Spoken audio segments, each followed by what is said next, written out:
Welcome back to another video. നമ്മളിതെല്ലാവരും കൂടെ ഒരു സ്റ്റേക്കേഷന് പോവാണ് കേട്ടോ. ഒരു മൺസൂൺ ട്രിപ്പ് എന്ന് വേണമെങ്കിൽ പറയാം. വർഷത്തിൽ ഒരു തവണയെങ്കിലും ഞങ്ങൾ ഇതുപോലെ എല്ലാവരും ഒരുമിച്ചൊരു ടൂർ അല്ലെങ്കിൽ ഒരു സ്റ്റേക്കേഷൻ പ്ലാൻ ചെയ്യാറുണ്ട് കേട്ടോ. വെളുപ്പിന് 5:30 ഞങ്ങൾ ഞങ്ങളുടെ ജേർണി സ്റ്റാർട്ട് ചെയ്തത്. And this is my cousin's little cutie Rishi. ഈ പ്രാവശ്യം ഋഷിയും ഞങ്ങളുടെ ട്രാവൽ പാർട്ട്ണർ ആയതുകൊണ്ട് പബ്ലിക് ട്രാൻസ്പോർട്ട് ഞങ്ങൾ പ്രിഫർ ചെയ്തില്ല. അതുകൊണ്ട് ഞങ്ങളൊരു ട്രാവലർ ബുക്ക് ചെയ്തു. So will be comfortable throughout the journey. And ഈ ഒരു മൺസൂൺ ട്രിപ്പിന് ഇത് തന്നെയാണ് ഒരു ബെറ്റർ ഓപ്ഷൻ എന്ന് വിചാരിച്ചു. ടോട്ടൽ ഞങ്ങൾ 10 പേരാണ് കേട്ടോ ട്രാവൽ ചെയ്യുന്നത്. എല്ലാവരുടെയും ഫേസ് കണ്ടിട്ട് പേടിക്കണ്ട കേട്ടോ. ഇതിലുള്ള ആരും ഒരു മോർണിംഗ് പേഴ്സണേ അല്ല. സോ വെളുപ്പിന് 5 മണിക്ക് എഴുന്നേറ്റതിൻ്റെ ക്ഷീണമാണ് എല്ലാ മുഖത്തും ഈ കാണുന്നത്. സോ ഈ പ്രാവശ്യം ഞങ്ങൾ ചൂസ് ചെയ്ത പ്ലേസ് ആൻഡ് ദ റിസോർട്ട് എല്ലാ ഡീറ്റെയിൽസും വഴിയെ ഞാൻ വീഡിയോയിൽ പറയാം കേട്ടോ.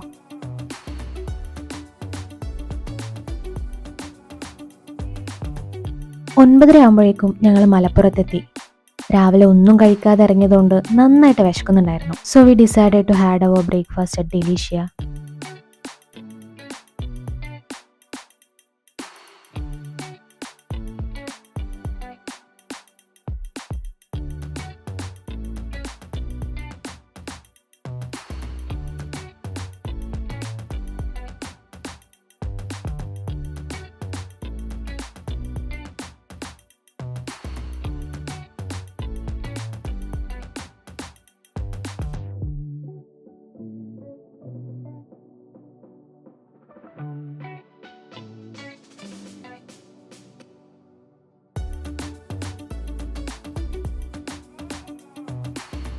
അങ്ങനെ ഫുഡ് വന്നു. ഞാൻ ഓർഡർ ചെയ്തത് നെയ് റോസ്റ്റ് ആണ്. നല്ല ചൂട് ക്രിസ്പി നെയ് റോസ്റ്റ് ആയിരുന്നു ഞാൻ പ്രതീക്ഷിച്ചത്. പക്ഷെ കിട്ടുമ്പോഴേക്കും ചൂടൊക്കെ പോയിരുന്നു. പിന്നെ വിശപ്പുള്ളതുകൊണ്ട് മുഴുവനും കഴിച്ചു. ഋഷി ബേബി അവൻ്റെ ഇഡ്ഡലിയും ചട്നിയും കഴിക്കുന്ന തിരക്കിലാണ്. His just 1.5 year old. ഇത്രയും ചെറിയ കുഞ്ഞ് ഇത്രയും നീറ്റായിട്ട് ഫുഡ് കഴിക്കുന്നത് എനിക്ക് ശരിക്കും ഒരു അത്ഭുതമായിരുന്നു കേട്ടോ.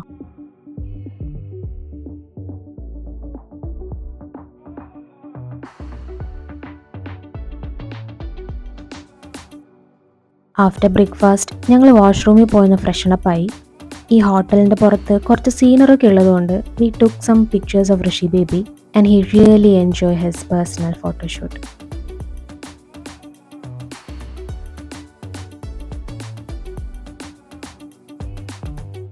ഇനി നേരെ നമ്മൾ പോകുന്നത് നമ്മുടെ റിസോർട്ടിലേക്കാണ് കേട്ടോ. ബ്രേക്ക്ഫാസ്റ്റ് കഴിഞ്ഞ സ്ഥിതിക്ക് ഞാൻ വണ്ടി കയറിയതും നന്നായിട്ട് ഉറങ്ങി. അതുകൊണ്ട് വിചാരിച്ച പോലെ റിസോർട്ട് എൻട്രി ഒന്നും എടുക്കാൻ പറ്റിയില്ല. അവിടെ എത്തി ലഗേജൊക്കെ ഇറക്കിയതിന് ശേഷമാണ് എന്നെ ഉറക്കത്തിൽ നിന്ന് വിളിക്കുന്നത്. അതുകൊണ്ട് കണ്ണ് തുറന്നതും ഞാൻ കാണുന്ന കാഴ്ച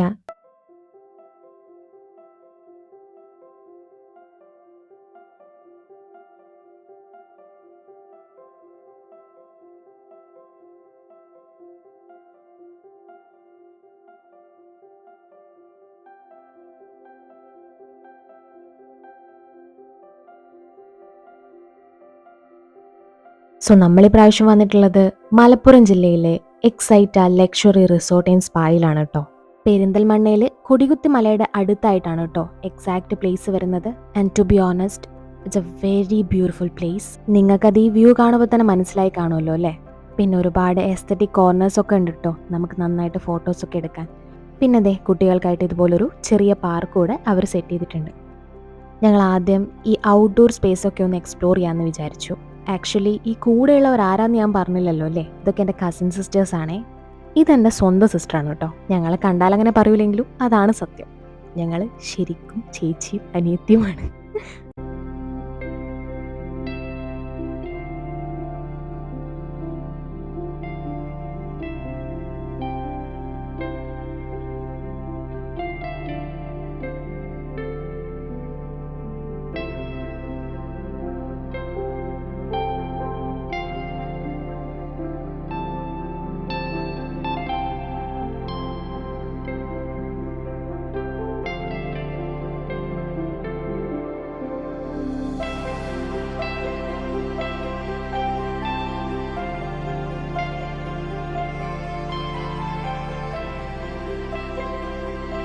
അങ്ങനെ ഔട്ട്ഡോഴ്സൊക്കെ എക്സ്പ്ലോർ ചെയ്തതിന് ശേഷം ഞങ്ങൾ നേരെ പോയത് അവിടുത്തെ ഡൈനിങ് സ്പേസിലാണ് കേട്ടോ.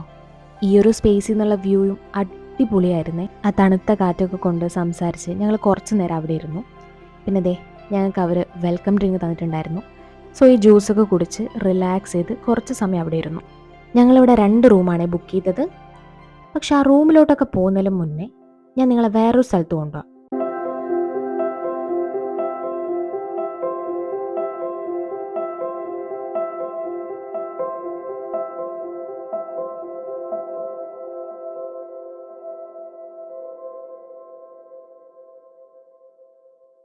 ആ എൻട്രി ബോർഡ് കണ്ടപ്പോൾ മനസ്സിലായി കാണുമല്ലോ അല്ലേ ഞങ്ങൾ പിന്നെ എവിടെയാണ് പോയതെന്ന്. അതെ, ഞങ്ങൾ പോയത് കൊടികുത്തി മലയിലായിരുന്നു. കൊടികുത്തി മല എന്താണെന്നൊരു ക്യൂരിയോസിറ്റി ഇല്ലേ? കൊടി ഉയർത്തിയ കുന്ന് എന്നാണ് ഇതിൻ്റെ അർത്ഥം. പണ്ട് ബ്രിട്ടീഷുകാർ ഇന്ത്യ ഭരിച്ച സമയം അവരിവിടെ ഒരു സർവേ നടത്തുന്നതിനിടയിൽ ഇവിടെ ഒരു പതാക ഉയർത്തിയിരുന്നു. മലബാർ ലോക്കൽ ഭാഷയിൽ പറഞ്ഞാൽ കൊടി കുത്തുക. അങ്ങനെയാണ് ഇതിന് കൊടികുത്തിമല എന്ന് പേര് വന്നത്. മലപ്പുറത്തിന്റെ ഊട്ടി എന്നും ഇതറിയപ്പെടുന്നുണ്ട്. കാരണം ഇവിടുത്തെ പ്രകൃതി സൗന്ദര്യവും കാലാവസ്ഥയും തന്നെയാണ് കേട്ടോ. ഈ മലയിലെ ഏറ്റവും ഉയർന്ന പോയിന്റിന്റെ ഉയരം എന്ന് പറയുന്നത് 540 മീറ്റർ, അതായത് 1770 അടിയാണ് കേട്ടോ.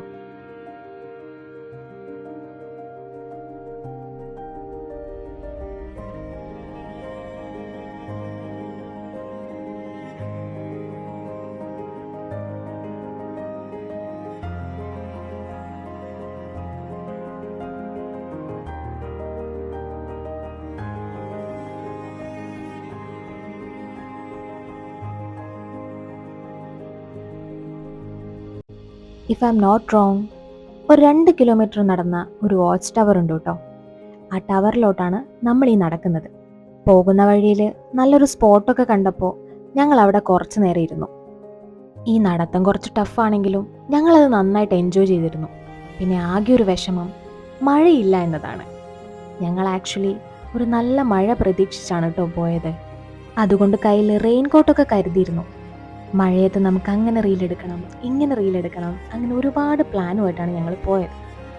പക്ഷെ കയറി ഇറങ്ങുന്നത് വരെ മഴ ഞങ്ങളെ തിരിഞ്ഞു നോക്കിയതുപോലുമില്ല. പക്ഷെ ആ വിഷമമൊക്കെ തീരുന്നത് ദേ ഈ ഒരു മൊമെൻറ്റിലാണ് കേട്ടോ.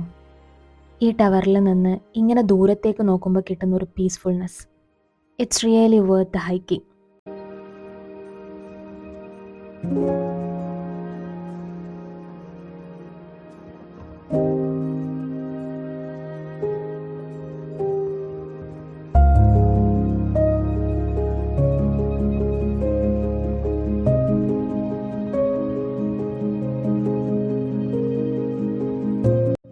അങ്ങനെ 10-20 മിനിറ്റ് അവിടെ സ്പെൻഡ് ചെയ്ത് ഞങ്ങൾ തിരിച്ചിറങ്ങാൻ തുടങ്ങി. മുകളിലോട്ട് കയറുമ്പോൾ ഈ തിരിച്ചിറങ്ങുന്നവരെ കണ്ട് ഞാൻ അസൂയപ്പെട്ടിരുന്നു.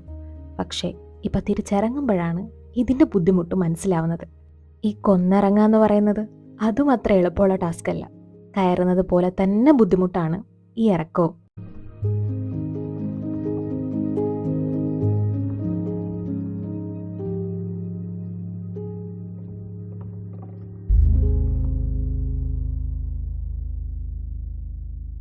അങ്ങനെ ഞങ്ങൾ തിരിച്ച് റിസോർട്ടിലെത്തിയിട്ടുണ്ട് കേട്ടോ. മല കയറിയതിൻ്റെയും ഇറങ്ങിയതിൻ്റെയും ക്ഷീണം എല്ലാവരുടെയും മുഖത്ത് കുറച്ചധികമുണ്ട്. അപ്പോൾ ഹൈക്കിംഗ് ഒക്കെ കഴിഞ്ഞ സ്ഥിതിക്ക് ഇനി നമുക്ക് നമ്മുടെ റൂം കാണാം അല്ലേ?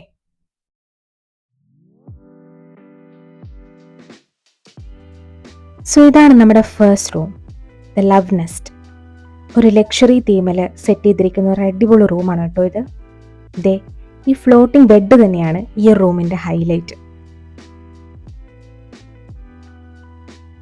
താഴെ മാത്രമല്ല കേട്ടോ, മുകളിൽ 2 പേർക്ക് കിടക്കാൻ പറ്റിയ ഒരു ബെഡ് കൂടെ അവർ സെറ്റ് ചെയ്തിട്ടുണ്ട്. പിന്നെ ഈ ബ്യൂട്ടിഫുൾ ബാൽക്കണി. ഒരു സ്കൈ പേഴ്സണായ എനിക്ക് ഈ ബാൽക്കണി തന്ന സന്തോഷം ചെറുതൊന്നുമല്ല.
ഇനി നമ്മൾ നേരെ പോകുന്നത് നമ്മുടെ സെക്കൻഡ് റൂമിലേക്കാണ്. സോ ഇതാണ് നമ്മുടെ സെക്കൻഡ് റൂം, ദ റീട്രീറ്റ്. ഇതിൻ്റെ മുകളിലൂടെ ഒരു സ്പേസ് ഉണ്ട് കേട്ടോ. ആക്ച്വലി അതെന്നോട് എടുക്കാൻ മറന്നുപോയതാണ്. ഒരു 4 പേർക്ക് വിശാലമായി കിടക്കാൻ പറ്റിയ ഒരു ബെഡാണ് അവിടെ ഉള്ളത്. പിന്നെ ദേ ഒരു ബ്യൂട്ടിഫുൾ ബാൽക്കണിയും.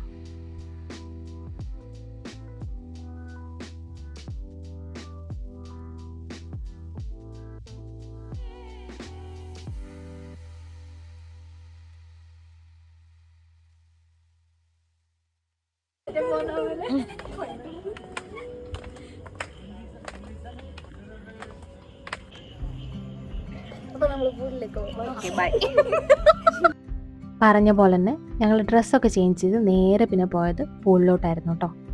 പൂളിൽ കുറച്ച് സമയം സ്പെൻഡ് ചെയ്ത് പിന്നെ ഞങ്ങൾ നേരെ ഡിന്നർ കഴിക്കാൻ പോയി.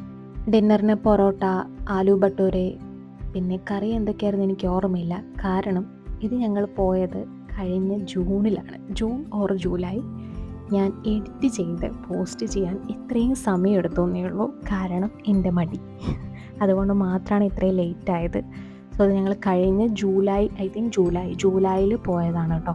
ഇപ്പോഴാണ് ഞാൻ എഡിറ്റ് ചെയ്ത് പോസ്റ്റ് ചെയ്യുന്നതെന്ന് മാത്രം. പിന്നെ അതെ ഞങ്ങൾ ഡിന്നറൊക്കെ കഴിഞ്ഞ് ഞങ്ങൾ ഔട്ട്ഡോറിൽ പോയി കുറേ സമയം സ്പെൻഡ് ചെയ്തു, ഒരുമിച്ചിരുന്നു, 2-3 റീൽസൊക്കെ എടുത്തു. പിന്നെ അവരവിടെ പാട്ടൊക്കെ വച്ച് തന്നിട്ടുണ്ടായിരുന്നു കേട്ടോ. സോ ഞങ്ങൾ ഒരുമിച്ചിരുന്ന് പാട്ടൊക്കെ കേട്ട് ഡാൻസൊക്കെ കളിച്ച് ആ ഒരു വ്യൂ ഒക്കെ എൻജോയ് ചെയ്ത് കുറേ സമയം സ്പെൻഡ് ചെയ്തിട്ടാണ് ഞങ്ങൾ പിന്നെ കിടക്കാൻ വേണ്ടി പോയിട്ടുള്ളത്.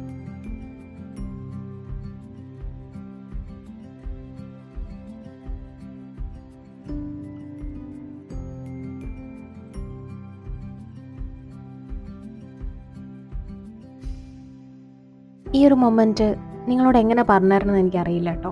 ചിലത് അങ്ങനെയല്ലേ, നമുക്ക് നമ്മുടെ വാക്കുകൾ കൊണ്ട് മറ്റൊരാളെ പറഞ്ഞ് മനസ്സിലാക്കാൻ പറ്റില്ല. അതുപോലൊരു മൊമെൻ്റ് ആയിരുന്നു കേട്ടോ ഇത്. അന്ന് ഞാൻ എൻ്റെ കണ്ണുകൊണ്ട് കണ്ടതിൻ്റെ പകുതി ബ്യൂട്ടി പോലും ദേ ഈ ക്യാമറയിൽ കാണുന്നില്ല കേട്ടോ.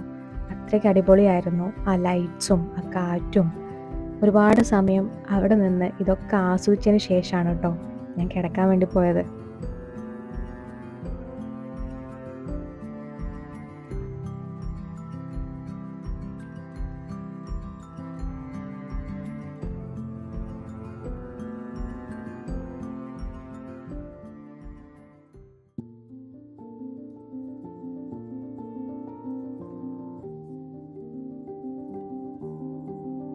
Good morning. സോ ഇന്നാണ് കേട്ടോ നമ്മളിവിടുന്ന് ചെക്കൗട്ട് ചെയ്ത് പോകുന്നത്. സത്യം പറഞ്ഞാൽ എനിക്ക് ഇത്തിരി വിഷമമൊക്കെ ഉണ്ട് കേട്ടോ. കാരണം എനിക്ക് ഈ പ്ലേസ് ഭയങ്കര ഇഷ്ടമായി. ഇന്നിന് പ്രത്യേകിച്ച് പരിപാടിയൊന്നുമില്ല. ഡ്രസ്സ് ചെയ്യണം, പിന്നെ കുറച്ച് ഫോട്ടോസ് വീഡിയോസ് എടുക്കണം, എന്നിട്ട് നേരെ വീട്ടിലോട്ട് പോകണം. അതാണ് ഇന്നത്തെ പ്ലാൻ.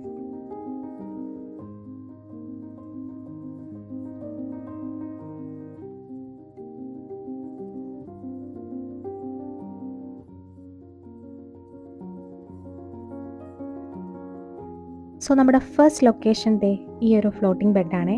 അതിൻ്റെ കർട്ടൻസൊക്കെ മാറ്റി ഇവിടെ ഇരുന്ന് കുറച്ച് ഫോട്ടോസ് എടുക്കണം എന്നാണ് പ്ലാൻ.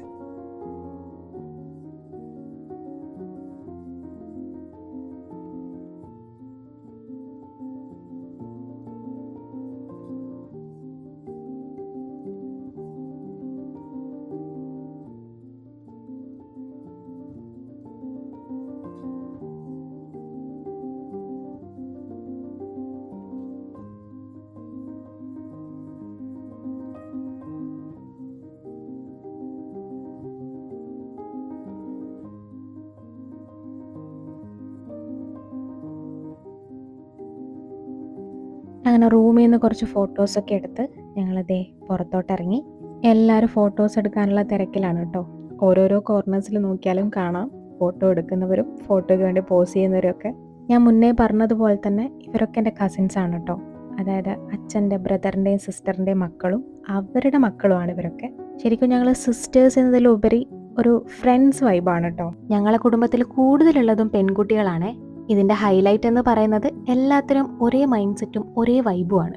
ഇതിൽ ഏറ്റവും മൂത്ത ആളുടെയും ഏറ്റവും ഇളയ ആളുടെയും വയസ്സ് തമ്മിലുള്ള വ്യത്യാസം കേട്ടാൽ ശരിക്കും നിങ്ങൾ ഞെട്ടും. പക്ഷേ ആ ഒരു വയസ്സിൻ്റെ വ്യത്യാസങ്ങളോ അങ്ങനെയൊന്നുമില്ല. ശരിക്കും ലൈഫ് കുറച്ചുകൂടെ ഈസി ആവുന്നത് ഇവരൊക്കെ ഉള്ളതുകൊണ്ടാണ്. ലൈഫിൽ എന്തെങ്കിലും ഒരു വിഷമമോ അല്ലെങ്കിൽ ഒരു ടഫ് സിറ്റുവേഷനൊക്കെ ഫേസ് ചെയ്യുമ്പോൾ നമ്മുടെ ക്ലോസ് ആയിട്ടുള്ള ആൾക്കാരുടെ കൂടെ ബാഗും പാക്ക് ചെയ്ത് ഇങ്ങനെ ഒരു ട്രിപ്പ് അല്ലെങ്കിൽ ഒരു സ്റ്റേക്കേഷനൊക്കെ പോകുമ്പോൾ അപ്പോൾ കിട്ടുന്നൊരു റിലീഫ് അത് വേറെ തന്നെയാണ് കേട്ടോ. ഞാൻ മുന്നേ പറഞ്ഞതുപോലെ തന്നെ ഇത് ഞങ്ങളുടെ ഫസ്റ്റ് ട്രിപ്പ് ഒന്നുമല്ല. ഇതിൽ മുന്നേയും ഞങ്ങൾ ഒരുപാട് ട്രിപ്പ് പോയിട്ടുണ്ട്. പക്ഷേ അന്നൊന്നും ഇതുപോലെ വ്ളോഗ് ചെയ്യണം എന്നുള്ള രീതിയിൽ വീഡിയോസോ കാര്യങ്ങളോ ഒന്നും എടുത്തിട്ടുണ്ടായിരുന്നില്ല. അതിന് ഞാൻ നന്നായിട്ട് റിഗ്രറ്റ് ചെയ്യുന്നുണ്ട് കേട്ടോ. കാരണം ഇതൊക്കെ ഒരു മെമ്മറി ആണല്ലോ. അങ്ങനെ നമ്മൾ ചെക്കൗട്ട് ചെയ്ത് പോവുകയാണേ. പിന്നെ ഞാൻ ഒരുപാട് വീഡിയോസൊന്നും എടുത്തില്ല കേട്ടോ. ഇതിൻ്റെ ഇടയിൽ ഞങ്ങൾ ലഞ്ചൊക്കെ കഴിക്കാൻ വേണ്ടി ഇറങ്ങിയായിരുന്നു. പക്ഷെ അതൊന്നും ഞാൻ എടുത്തില്ല. പിന്നെ ദേ ഈ ഒരു സ്പോട്ട്, ഇത് കൊയിലാണ്ടിക്കാർക്ക് ചിലപ്പോൾ അറിയായിരിക്കും. നമ്മുടെ പിഷാരിക്കാവിനടുത്തുള്ള ഒരു ഫേമസ് ജ്യൂസ് കടയാണ് കേട്ടോ അത്. ഇവിടെ നമുക്ക് നല്ല ഇളനീർ ഷേക്ക് കിട്ടും കേട്ടോ. ഞങ്ങളിവിടെ എത്തുമ്പോൾ വൈകിട്ട് ഒരു 5-5:30 ആയി കാണും. സോ ഞങ്ങളൊരു ഇളനീർ ഷേക്കൊക്കെ വാങ്ങി ഈ കുളത്തിൻ്റെ കരയിലിരുന്ന് അതൊക്കെ കുടിച്ച് കുറേ സമയം സംസാരിച്ചിട്ടാണ് പിന്നെ ഞങ്ങൾ വണ്ടിയിലോട്ടേക്ക് പോയത്.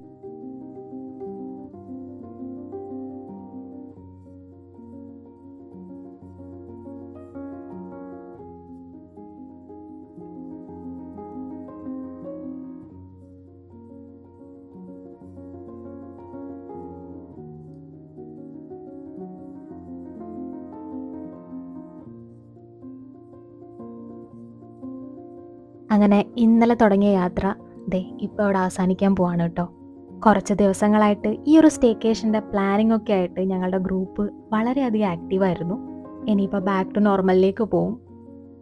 സോ എൻ്റെ ഈ ഒരു വീഡിയോ നിങ്ങൾക്ക് ഇഷ്ടപ്പെട്ടു എന്ന് വിചാരിക്കുകയാണ്. ഇഷ്ടപ്പെട്ടിട്ടുണ്ടെങ്കിൽ do like, share and subscribe. അപ്പോൾ അടുത്തൊരു വീഡിയോ ആയിട്ട് കാണുന്നവരെ വിത്ത് ലവ്, ആരി.